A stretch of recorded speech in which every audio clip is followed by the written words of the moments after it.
That's great. I think it's always, yes, it's so good if there are some people who have got the strength and can help others in the same situation. Would you say that men are grieving different than women?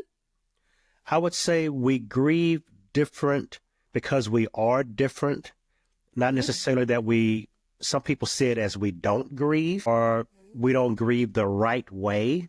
Mm. I'm an air quote user too. I talk with my hands a lot. Yeah, it's But, okay. but, but I think because grief is seen as a feminine thing, a feminine Hmm. emotion, a softer emotion, because it deals with crying and all the other Hmm. emotions that men hate to emote, right? And so it's Hmm. like, well, men don't grieve or men don't grieve the right way. And I tend to say men just grieve differently. We're going to grieve within who we are. And Hmm. people have to see that for what it is, but then men need to see that for what it is. Because I don't want to Yeah. just blame the world on how they look at men grieving. I also want to add some emphasis to men saying, no, you have the full spectrum of emotions. Use them. Hmm.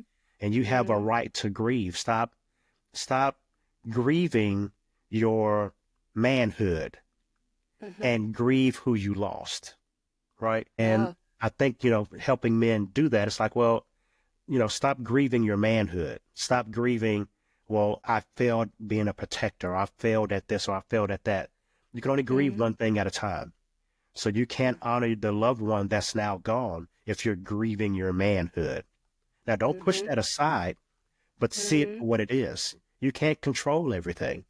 And we're in a fallen world and things happen. But how are you going to move forward with that? So that's kind of what I help men with, and just acknowledging the fact that, yes, we do grieve differently and we don't have to grieve like women.